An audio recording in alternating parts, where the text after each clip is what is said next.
I live in Portland, Oregon, but because of my job, I'll often find myself in a completely different city for the weekend, or even sometimes a couple weeks at a time.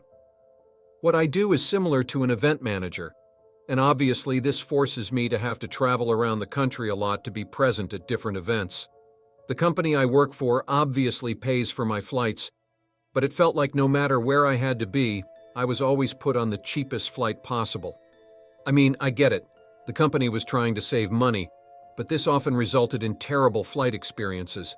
To say I saw some interesting people would be an understatement. But to be completely honest, I didn't really mind. I guess I figured as long as I got to my destination in one piece, that was all that really mattered. Or at least that's what I thought at the time. I was in the Dallas, it was a Sunday night, and I had just finished working pretty much the whole weekend. And of course, I had to be in the office Monday morning. I was already exhausted from the whole weekend, which forced me to have to practically drag myself to my gate. Something I probably should have mentioned is that my flight was actually in two parts, so I would go from Dallas to Sacramento and then to Portland. The first flight wasn't that full. I was in the window seat, and only one other person was in my row. It was a middle-aged man. He looked pretty average other than his clothes looking a bit old and torn up. But I mean, at the same time, who dresses up nice for a flight? We made polite small talk for a few minutes, although honestly, I just felt like leaning up against the wall to fall asleep. Like I said before, I was completely exhausted. I pulled out my phone to have something to watch while I did. Before I could even close my eyes, I noticed the dude looking over his shoulder in my direction. I honestly just tried to shake it off. I figured he was just trying to look out the window rather than my movie. But not even a minute later, I could hear the guy mumble something like, "Oh great, just ignore me then." This happened several times, but I convinced myself I was just misreading the dude. But eventually, I noticed the guy furiously scribbling writing on a page in a leather book he was holding. Instinctively, I kept peeking over at it, and I quickly realized pretty much the whole page was filled with handwritten words so small I could barely read them. I tried to make out what he was writing, and that's when I realized he was writing about me. My name had clearly been written down. I figured I must have given him my name when we had been talking earlier. I tried to make out more words, but I couldn't. They were too small and too far away. This made it almost impossible to fall asleep. I was honestly really disturbed, as I'm sure anybody would be. Finally, we landed in Sacramento, and people started getting off the plane. But the guy sitting next to me made literally zero effort to start packing up his things. It got to the point where it was our row's turn to get off, but still nothing. He was just sitting there with his head down, forcing the rows behind us to start getting off. I finally spoke up, explaining that I had a connection flight to catch and that he needed to move. But still with his head down and almost mumbling, he said, "I'm going to follow you. You're not leaving this airport alive." I forced a laugh, thinking he was joking, but the dude sounded serious. He got up and let me out, but as we exited the plane, it became clear he actually intended on following me. My walk turned to a jog, and looking behind me, I realized he did the same. After maybe 5 minutes of this, I reached the gate to my connecting flight, still with the guy right behind me. I went up to the desk, doing my best to maintain my composure, and firmly, I explained that I had no idea who this guy that was now standing right next to me was. They both laughed, thinking I was joking, but after seeing the desperation in my eyes, their smiles faded. Hesitantly, they asked to see our boarding passes, and I handed them mine, but so did the guy that had been following me. The employees made a few calls, and shortly after told me to follow them. They immediately took me through the boarding door and closed it before the man could follow us. I was being boarded 10 minutes before anyone else. Eventually, the rest of the passengers were let on, and a woman who sat behind me asked what had happened. I gave her a quick summary, and that's when she replied saying, "Yeah, that guy had a complete and total freakout the second you got on the plane. The dude was screaming and practically tearing his hair out. Police were actually called to take him away. This absolutely horrified me and started to make me think that guy actually wanted to kill me. It's clear the dude had some sort of mental problems, or I guess I can't confirm this, as I haven't heard anything else regarding the situation." Last summer, I took a flight for business and was gone for a few days. My name is Michelle, and on the day I was going back home, I arrived at the airport at 7 a.m. for my 9:30 a.m. flight. The airport was kind of busy, but I was able to get through security and everything with a little bit of time to spare. I got some coffee inside my terminal and then sat and waited. I went on my laptop and did some more work stuff. I had almost a whole hour until my flight boarded, so there wasn't a lot of people waiting near me at first. I was pretty occupied with my laptop and not really paying much attention to anything else until I felt my phone vibrate. I picked it up and looked at it. I saw that I had gotten a text message from a number that I didn't recognize. I unlocked my phone and opened it. The text said, "Hey." I looked at the number, wondering who this was.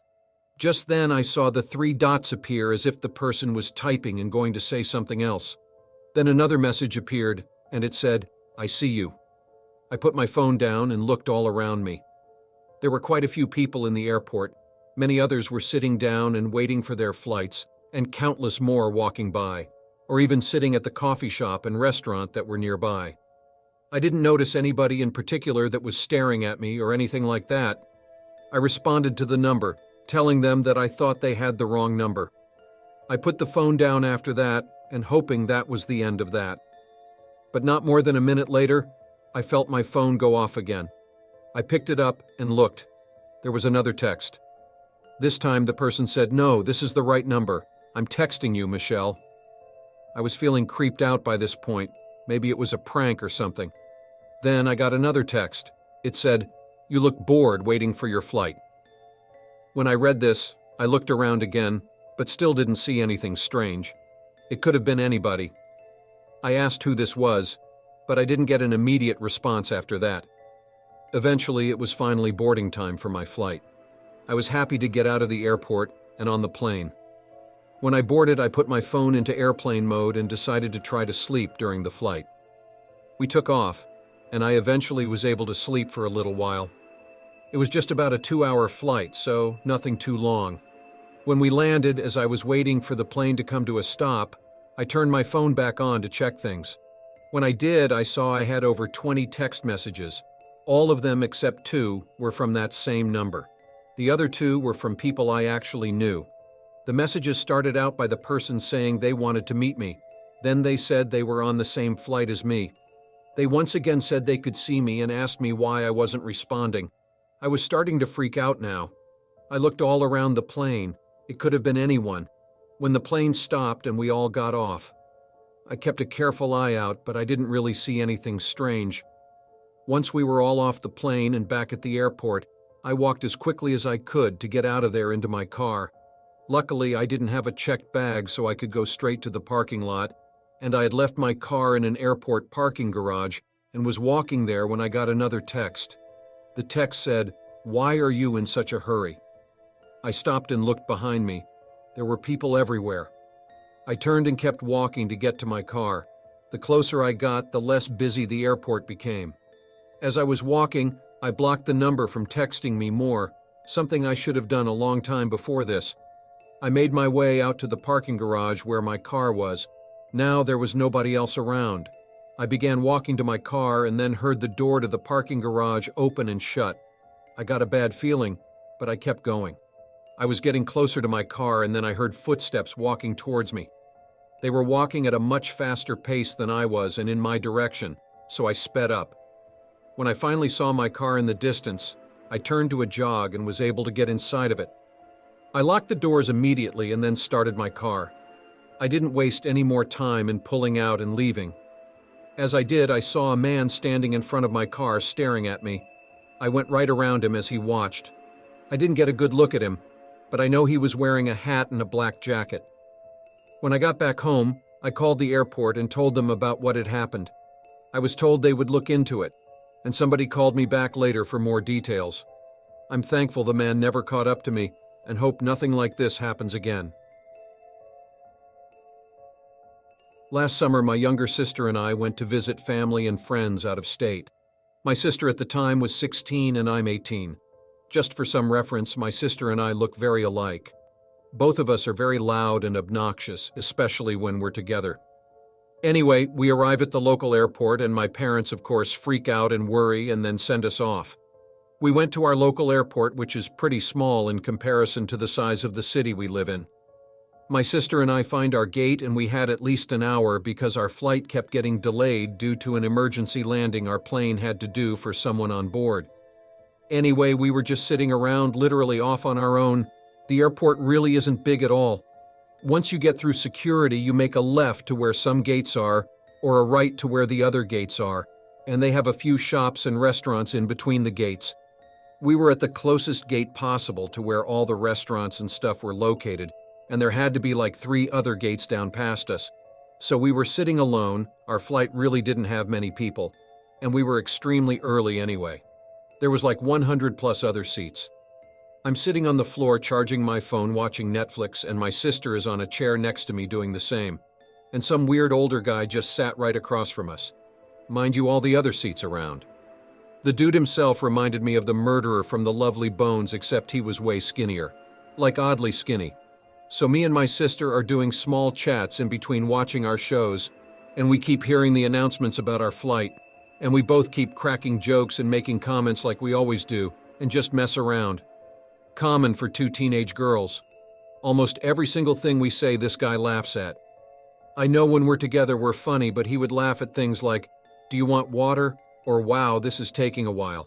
Like not even remotely a joke. I personally am a very alert person and get paranoid easily. I'm always aware of my situation, so I kept my eye on this dude as he kept watching my sister and I, mostly my sister. I'm on my phone watching Netflix when all of a sudden my sister texts me and says, "I think this guy is taking pictures of me." I didn't even say anything back because I was a little shocked. I texted back, "Are you sure?" And she said yes. That's when my full crazy sister mode went out. My sister and I are extremely close. I would give my life for her, and I don't put up with any shit. Neither does she. She's very feisty, but I could tell she was scared. As soon as I looked up to give this guy a piece of my mind, he just got up and left. He looked like he was about to shit a ton of bricks. I turned to my sister asking her what happened, and she said she was on her phone and looked up to see him with his phone tilted right at her. I said, well, maybe he wasn't taking pictures, but she said she could tell just based off the way he was acting, like a teenage girl who's trying to secretly take a picture of a cute boy and isn't being discreet about it. After talking to her about it, I was angry. Like, who even are you taking pictures of a 16-year-old? I got up and walked down the gates the direction the guy went in. I walked up our section of gates at least 5 times and he was nowhere to be seen. I couldn't find him. We texted our mom and she freaked out, telling us to tell the ladies that check our tickets and find a security guard. But I just let it go, considering the fact that I couldn't even find the guy myself.